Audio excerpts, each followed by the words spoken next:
Welcome to Ethanol Producer Magazine's top headlines from the past week. I'm your host, Jacob Noterman. Members of the ethanol industry gathered in Omaha last week to take part in the 2018 Fuel Ethanol Workshop and Expo.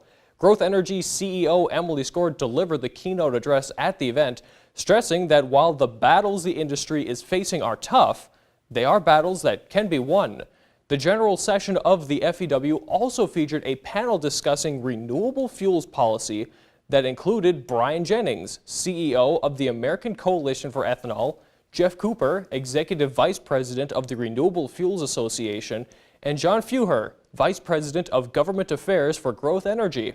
The panel discussed Trump's interest in the renewable fuel standard, the U.S. EPA's misuse of hardship waivers, and reed vapor pressure, or RVP, relief. On June 14th, a deal was reached in the European Union on a revised renewable energy directive known as RED II.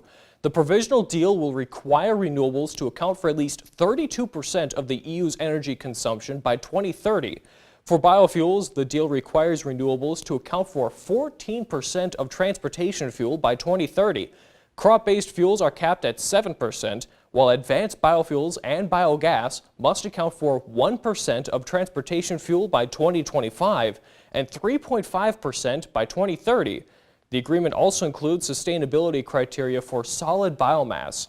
EPUR, the European Renewable Ethanol Association, said the provisional deal recognizes the importance of crop-based ethanol in achieving climate goals, but criticized the deal for allowing member states to undermine transport targets by lowering the cap on crop-based biofuels.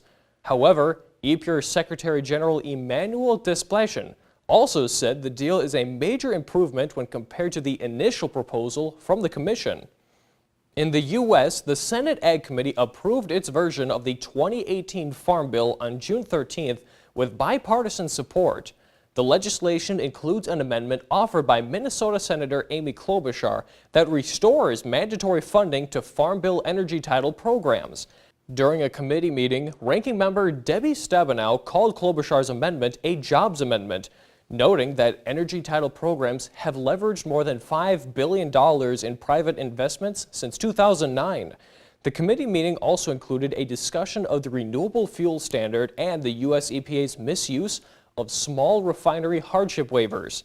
The legislation, officially titled the Agriculture Improvement Act of 2018, will now be considered by the full Senate.